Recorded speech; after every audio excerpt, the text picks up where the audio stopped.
추석 명절 잘 보내고 계시죠? 네, 혹시 시골에 다녀오신 분들은 계시지 않나요? 하나님께서 주시는 쉼이 있기를 소망합니다.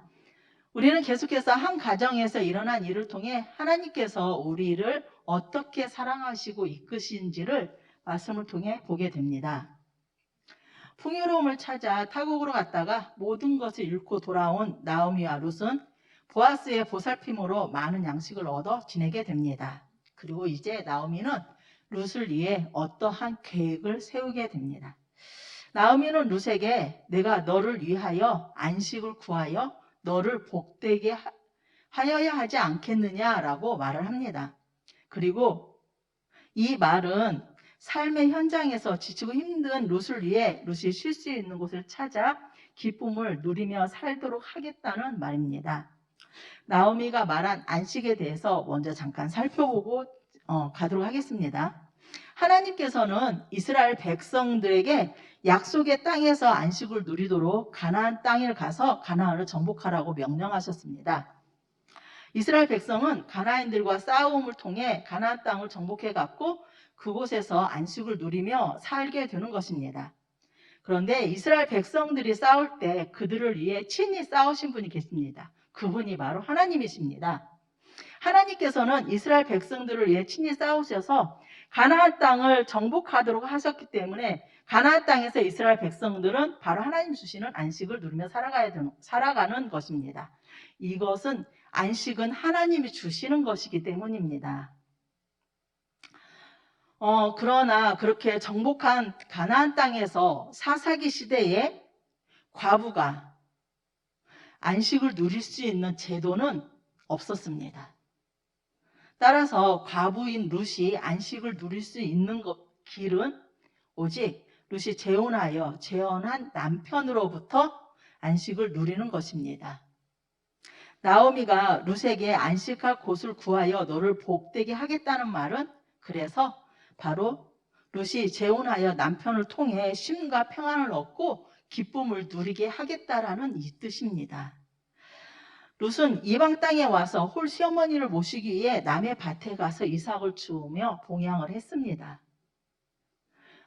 그러한 룻에게 나오미는 안식을 주고 싶어 하는 것입니다. 바로 하나님께서 이스라엘 백성에게 안식을 주셨던 것처럼 이제는 룻에게 그에게 남편을 있게 해서 남편을 통해서 안식과 쉼을 누리게 하고 싶어 했던 것입니다.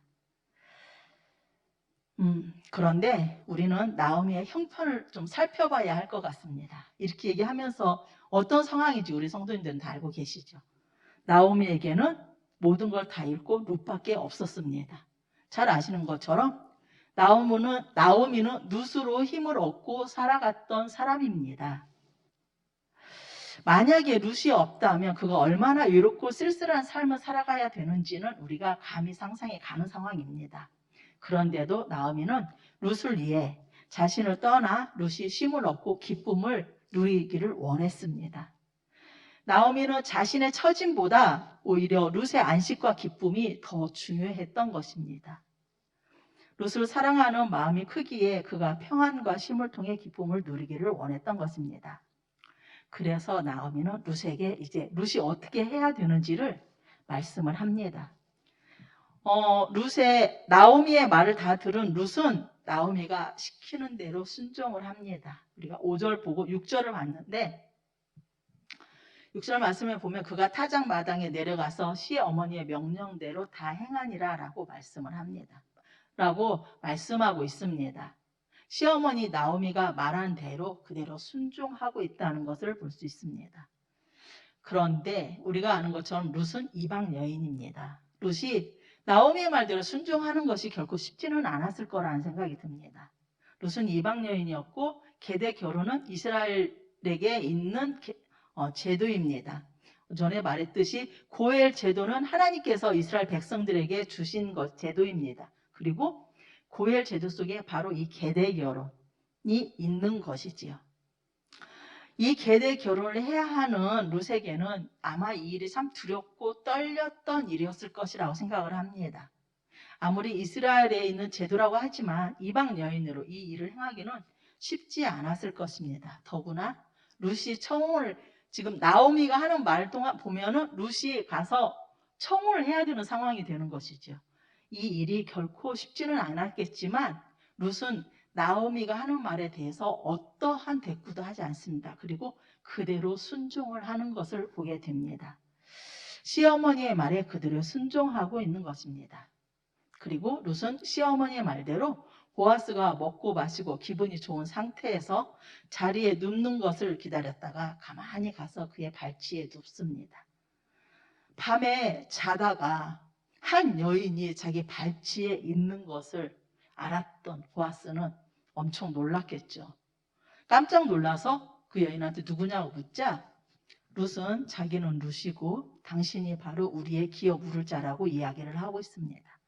기업 물을 자라는 것에 대해서는 뭐 보아스에게 말할 것도 없이 보아스는 너무 잘 알고 있는 내용이죠. 그래서 이 말을 들은 보아스는 룻에게 이렇게 얘기를 합니다. 여호와께서 너에게 복을 주시기를 원하노라 라고 말하며 너의 인애가 처음보다 나중이 더 크다고 말을 합니다. 여기에서 헤세드가 다시 나오고 있습니다. 헤세드라는 인애는 히브리어로 헤세드로서 사랑, 은혜, 자비라는 뜻도 가지고 있다고 얘기를 했습니다. 그리고 이 헤세드는 주체가 되는 분이 바로 하나님이라고 얘기를 했죠. 우리를 위해 독생자를 보내셔서 십자가에 죽고 부활하게 하심으로 우리에게 구원을 주신 하나님의 그 사랑, 그것이 헤세드라고 전에 얘기를 했었습니다. 그런데 보아스가 룻에게 이 단어를 다시 사용을 하고 있다는 것이죠. 보아스가 룻에게 이렇게 말하는 것은 룻이 어떤 삶을 살고 있는지를 잘 알고 있기 때문입니다. 그가 자신의 삶을 찾아 떠나지 않고 시어머니를 따라서 이방 땅에 와서 극진히 시어머니를 모시고 그 시어머니에게 그 하나님의 사랑을 보여주고 있는 것입니다. 그것을 알고 있기 때문에 보아스는 룻에게 이렇게 얘기를 하고 있죠. 그런데 보아스가 룻이 나오미에게 보여준 처음 사랑보다 더 큰 사랑을 지금 보여주고 있다고 얘기를 합니다. 바로 당신이 나의 기업 물을 자입니다 라는 얘기를 했을 때 그 전에 나오미에게 보여줬던 것보다 더 큰 사랑을 네가 보여주고 있다라고 이야기를 합니다. 왜 이렇게 얘기를 했을까요? 그러면서 보아스가 얘기를 하죠. 네가 젊은 사람 남자를 찾지 않고 나에게서 가문을 이어가기를 원하는 것이 더 큰 사랑이다라고 얘기를 하고 있습니다. 본문에는 나와 있지 않지만 보아스의 나이가 룻보다 아마 아버지 뻘은 될 거라고 성경학자들은 이야기를 하고 있습니다. 그러니까 지역의 유지였고 엄청 많은 부자였고 그러한 사람이 기업 물을 자라고 해서 그걸 그에게 결혼하고 아기를 낳겠다라고 생각하는 룻의 모습에서 이 보아스는 그가 이미 어떤 사람인지 알고 있는데 그게 얼마나 그의 그 사랑이 큰지를 보고 있는 것입니다. 그래서 그 얘기를 하고 있는 것이죠. 보아스는 룻에게 네가 말한 대로 다 행할 것이라고 말을 합니다. 그러면서 한 가지 아주 중요한 말을 보아스에게 보여주죠. 네가 현숙한 여인이라는 것을 성읍 사람들은 다 알고 있다라고 이야기를 합니다. 우리는 현숙한 여인에 대해서 이미 알고 있죠. 현숙한 여인이라는 말을 우리는 성경에서 이미 들어 알고 있습니다. 어디에 있습니까? 잠언에 있습니다. 잠언에 보면 현숙한 아내에 대해서 나오고 있습니다. 이 잠언에 나오는 현숙한 아내는 바로 남편을 잘 받들어서 집안을 일으키는 사람을 현숙한 아내라고 잠언에서 표현을 하고 있습니다. 그런데 보아스가 룻에게 네가 현숙한 여인이라는 걸 그 지역에 있는 성읍의 사람들이 다 알고 있다라고 얘기를 하고 있죠. 이것은 보아스가 룻에게 현숙한 여인으로 말하는 것은 룻이 시어머니를 봉양하기 위해 이삭을 주우러 나가고 시어머니를 극진히 모시고 있기 때문입니다. 룻은 가난한 가정으로 인해 어려운 일도 마다하지 않고 이삭을 주우며 시어머니를 모시고 살아가고 있습니다. 바로 잠언에서 표현하고 있는 현숙한 여인의 모습을 룻이 그대로 보여주고 있는 것을 볼 수 있습니다. 이 사실을 자신과 성읍 사람들 모두 다 알고 있다고 말을 하고 있습니다. 보아스는 룻에게 그가 말한 대로 행할 것이며 자신보다 더 가까운 이웃이 있으니 그에게 먼저 물어보고 그가 허락하면 좋겠지만 그렇지 않고 그가 거절을 하면 자신이 기어 물을 자가 되겠다고 이야기를 합니다. 이 말씀은 보아스가 하나님의 말씀, 율법에 말씀한 대로 그대로 따르겠다라는 이야기를 하고 있는 것입니다. 보아스가 하나님의 말씀에 순종하고 있는 것을 볼 수 있습니다. 우리는 사실 이 앞에서부터 보아스가 어떤 사람인지는 좀 보았었죠. 일꾼에게도 함부로 대하지 않는 그러한 인격이 있는 사람이었습니다. 그리고 이제는 보아스가 지역의 유지로 많은 부를 가지고 있는 사람으로서 가난한 과부의 기어 물을 자가 된다는 것이기 때문에 아마 당신이 나의 기어 물을 자가 됩니다 라는 말에 보아스는 나보다 먼저 친족이 있으니 그에게 먼저 물어보겠다고 얘기를 합니다. 사실 만약에 보아스가 정말 이렇게 진행을 해야 된다면 보아스는 대단히 불편한 일을, 좀 껄끄러운 일을 진행해야 되는 상황인 것입니다. 자신이 번거롭고 귀찮더라도 보아스는 그 율법의 말씀대로 따르겠다라고 이야기를 하고 있는 것입니다.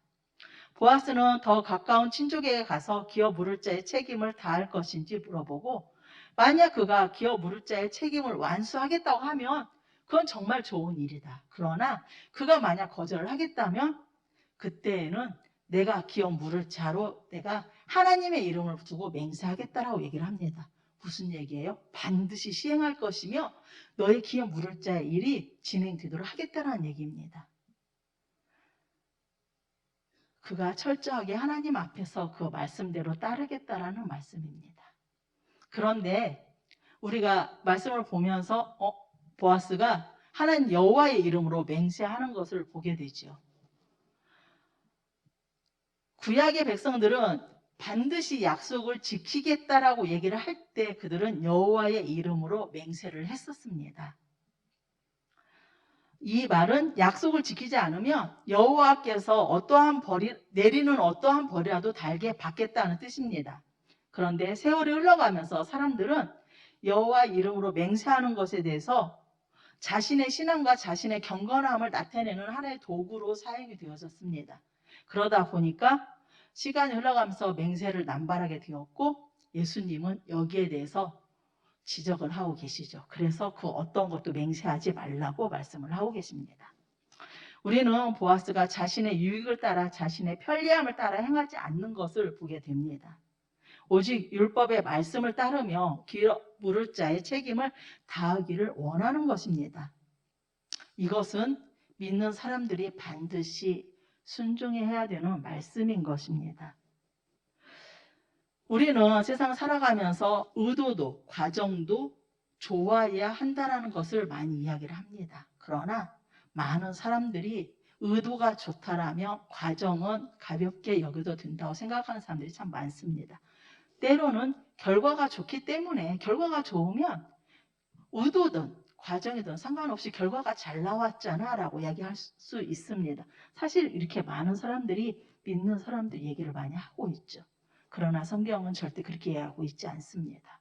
성경은 반드시 의도도 좋아야 되고 과정도 올바라야 한다라고 바르게 행해야 된다라고 말씀을 하고 있습니다. 그리고 나서 결과는 하나님께 맡기는 것입니다. 설령 결과가 내가 원하는 대로 되지 않았다 할지라도 그걸 인정하고 받아들이는 것입니다. 이것이 하나님을 믿는 사람들, 믿음을 가지고 있는 사람들이 행해야 되는 것이지요. 하나님을 믿는 사람이라며 결코 자신의 편리함을 따라서 행할 수 없는 것입니다. 그것이 우리 하나님 믿는 사람들의 모습인 것입니다. 우리는 오늘 나오미와 룻과 보아스를 통해서 하나님의 사람들이 어떻게 사랑하고 순종해야 하는지를 보았습니다. 묻고 싶습니다. 우리의 삶은 어떻게 살아가고 있을까요? 우리의 삶은 어떻게 살아가고 있는가요? 우리가 가정에서, 이웃에서 이러한 사랑을 보여주고 있는지, 오늘 룻기서를 통해서, 이 말씀을 통해서 나와 내 가족과 내 주변을 돌아보았으면 좋겠습니다. 나오미가 룻을 사랑하는 모습, 룻이 나오미에게 순종하는 모습, 그리고 하나님 앞에 하나님 말씀에 철저하게 순종하는 보아스까지 한 가정의 이야기를 다루고 있지만, 이 가정 이야기를 통해서 우리가 하나님 앞에 어떻게 살아가야 되는지, 우리가 하나님 앞에 어떻게 순종하며 나가야 되는지, 그리고 하나님께 그 많은 사랑을 받은 우리가 이웃을 어떻게 섬겨야 되는지를 말씀을 통해서 한번 생각하게 합니다. 우리도 이들처럼 동일한 하나님의 사랑을 받고 있는 사람입니다. 더 솔직히 얘기하자면 나오미와 룻과 보아스보다 더 큰 사랑을 우리는 받고 있습니다. 이때는 구약이었고 예수 그리스도의 구원의 역사가 이때는 이루어지지 않았던 상황입니다. 그런데 우리는 하나님 앞에 예수 그리스도를 통해서 구원을 받고 하나님의 자녀로 살아가고 있는 우리들입니다. 그런 우리들이 이 땅에서 어떻게 살아야 되는지, 우리의 이웃을 어떻게 사랑해야 되는지를 좀 더 생각했으면 좋겠습니다. 이제 우리가 받은 사랑을 나누어주며 살아가기를 소망합니다. 하나님의 사랑을 나누며 하나님의 말씀에 순종하기를 원합니다.